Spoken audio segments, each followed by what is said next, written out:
जिस मुकदमा में जुल्फ़िकार अली भुट्टो को फांसी हुई, नवाब मोहम्मद अहमद खान उसी मुकदमा के हवाले से यहीं कत्ल हुए थे। तो आप उस वक़्त आपने वो देखा था, थोड़ी देर के बाद आप आ गए थे? उस वक्त हम यहाँ मोहम्मद मियाँ सुमरो आगे, उनका वो मेरे लड़कपन के दोस्त हैं और मेरे पड़ोसी भी थे। तो हम वॉक करके रात का आके उनके घर के सामने खड़े थे जब हमने फायरिंग की आवाज़ सुनी बड़ी तेज़। तो हम भागते हुए आए तो यहाँ उनकी गाड़ी खड़ी थी अहमद रज़ा कसूरी की, और वो हमारे पड़ोसी होते थे। हम रहते थे ए जैलदार पार्क पे, वो बी जैलदार पार्क में रहते थे। तो मैं, उनके छोटे भाई भी मेरे दोस्त थे, वो भी जान पहचान थे, वो गवर्नमेंट कॉलेज में थे, मैं भी गवर्नमेंट कॉलेज में थे, अहमद रज़ा कसूरी।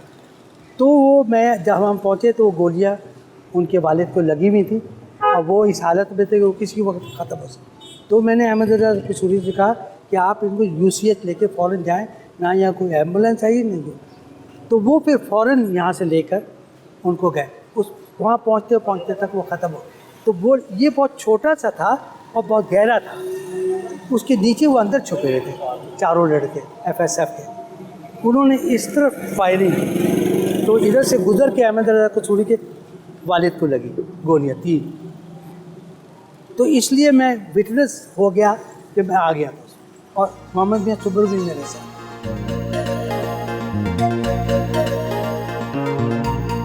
भुट्टो के जो कत्ल करने वाले 4 लोग थे, क्या उनमें से कुछ जो अफसर थे वो जमात इस्लामी के भी थे? उनकी फैमिली इस जमात से थी, चारों की। वो जो 4 FSF के लोग थे, उन चारों की फैमिलियां जमात से थी। 3 की मुझे मालूम है। अच्छा। एक तो यहीं रहते थे चलिए करीब। अच्छा। मास्टर असलम साहब के छोटा भाई था। अच्छा। उनमें से एक यहाँ इशरे में रहता। अच्छा। फिर और उनके जो बड़े भाई थे वो जो हमारा स्कूल था जो हमारे वालिद ने बनाया था, नया मदरसा, उसमें टीचर थे। अच्छा। जो C लाइन में आ गए। अच्छा।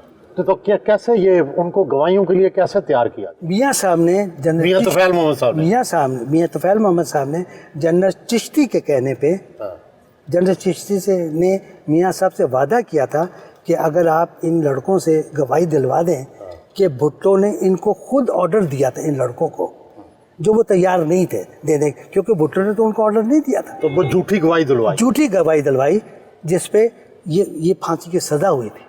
अगर वो गवाही ना मिलती तो भुट्टो को कभी फांसी नहीं होती। तो इसमें मियाँ तुफैल मोहम्मद साहब का और जनरल चिश्ती का रोल था?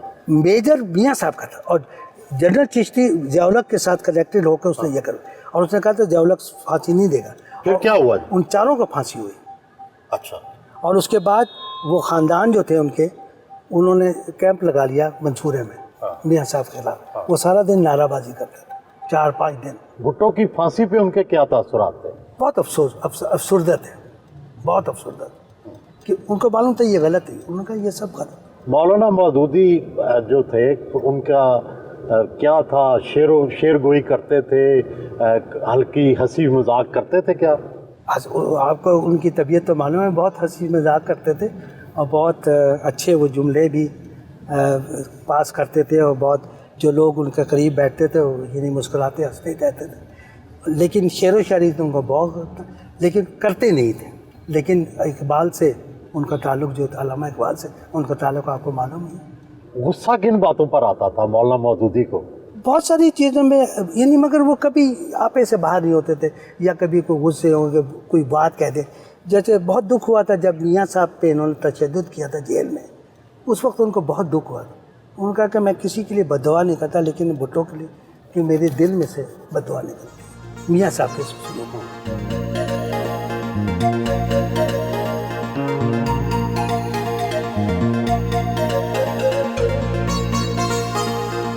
अपने दोस्त साबिक गवर्नर सिंध व साबिक चेयरमैन सेनेट मोहम्मद मियाँ सुमरो से मिलने अपर माल पर वाक़या उनकी रिहाइश गाह पहुँचे।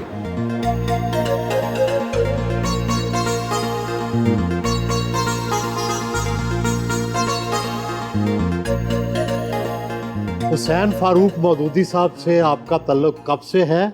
और आप बिल्कुल एक मुख्तलिफ पस मंज़र से, आपके वालिद साहब सिंध से मुंतखब भी होते रहे, आप भी ज़ाहिर है सिंधी हैं, और ये एक मजहबी घराना मौलाना मौदूदी के बेटे, तो दोस्ती कैसे हुई? सर दोस्ती बस मुलाकात होती जब स्टूडेंट डेज़ में पॉलिटिक्स में थे, तो मैं FC कॉलेज का सेक्रेटरी जनरल था और इनसे वाबस्तगी माशाल्लाह 55 साल से ज़्यादा से है। پھر لاہور میں رہتے ہوئے ملاقات ہوئی تھی. میرے والدین بھی یا خاص کر کے میرے نان کے مولانا احمد علی صاحب, انہوں نے میری والدہ کو پرورش کی تھی. نانا کے دوست تھے, نانا کی ڈیتھ ہو گئی جب میری خالہ اور مولانا احمد علی لاہوری. لاہوری شیراوالا کی, جی.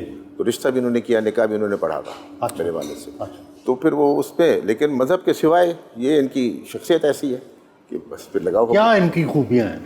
وہ بھی ہے جی, بڑے سنسیئر ہیں, نالجبل ہیں, ہمیشہ جو ایڈوائس دیتے ہیں بڑی اچھی اور عملاً ہوتی ہے. گھر کے بنانے میں ان کا بڑا ہاتھ تھا. والدہ یہ والا گھر بنا؟ جی جی, والدہ کو ہیلپ کرتے تھے. کہ 70-72 کی بات ہے.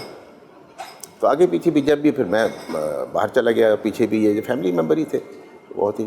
اور ہم دونوں مولانا صاحب کو جامعہ اشرفیہ جمعہ نماز کے لیے لے جایا کرتے تھے. اور کبھی انہوں نے آپ کے سیاسی کیریئر میں ماشاءاللہ آپ نے بہت عروج پایا, کوئی مشورے دیتے تھے, آپ ان سے لیتے تھے مشورے؟ نہیں سر, سیاسی کیریئر تو میرا تھا, میں تو بینک میں ملازمت کرتا تھا. اور سیاسی اللہ تعالیٰ کی طرف سے آیا. اس وقت یہ امریکہ گئے تھے, اس کے بعد ڈیسائیڈ کرتے رہے باقاعدہ. ان سے ہر چیز کنسلٹ کرتا تھا میں. اچھا. ان کی اپروول کا بغیر کوئی نہیں کرتے تھے کچھ. میں پاکستان آیا ہوا تھا اور یہ اس وقت گورنر سندھ تھے. ان کے پاس سے ہو کے میں لاہور آ گیا. تو ایک شام کو شامی صاحب کی گاڑی میں ہم جا رہے تھے, تو ان کا فون مجھے آیا کراچی سے کہ میں ڈاکٹر مشرف نے شوکت عزیز کو وہ بنا دیا ہے وزیر اعظم, تو میں استعفیٰ دے کے اور سندھ جا رہا ہوں الیکشن لڑنے, تو میرے سارے نمبر بدل جائیں گے. گورنمنٹ ہاؤس کے نمبر میرے کام نہیں کریں گے, تو یہ میرا نمبر چلتا رہے گا. تو میں نے اس سے کہا کہ آپ نے بالکل ریزائن نہیں کرنا, آپ یہ غلط حرکت مت کرنا. آپ شوکت عزیز کو مل گئی ٹھیک ہے, آپ شوکت اس سے شرف سے ہی بات کریں کہ آپ کو وہ چیئرمین سینٹ بنا. کیوں؟ پہلے آپ سے وزیر اعظم کا وعدہ تھا؟ ان سے بات چیت چل رہی تھی, بات چیت چل رہی تھی. اللہ تعالیٰ آپ کو وزیر اعظم بنا دیا؟ اللہ تعالیٰ کے فضل سے. تو یہ اس بات پہ جایا, تو میں نے کہا آپ نے اس سے مشرف سے بات کی کہ آپ کو چیئرمین سینٹ بنا دیں. اور میں نے کہا چیئرمین سینٹ موجود رہتا ہے اور سب چلے جاتے ہیں, وزیر اعظم بھی چلا جاتا ہے, صدر بھی چلا جاتا ہے, سب چلے جاتے ہیں, لیکن چیئرمین سینٹ نہیں جاتا. تو انہوں نے میری ایڈوائس سن لی اور پھر یہ چیئرمین سینٹ بن گئے. کوئی ایسا مشکل وقت جو آپ نے اکٹھے گزارا ہو؟ نہیں, اللہ کا شکر ہے, کوئی ایسا مشکل وقت نہیں. مولانا مودودی کی کیا یاد ہے آپ کے ذہن میں؟ چپ رہتے تھے, بولتے کم تھے, کمرے سے نکلتے نہیں. بس جمعے کے لیے زبردستی انہیں تقریباً لے جایا کرتے تھے ہم, اور کہ بھی باہر بھی گھومے پھرے تھوڑا, تو وہ اپنے کتابوں میں لگے رہتے تھے اور لکھتے رہتے تھے. بہت کم بولتے تھے, کہ ہم سوال کریں تو پھر بالکل ہمیں نصیحت صحیح کرتے تھے. ماشاءاللہ علم بہت تھا ان کا.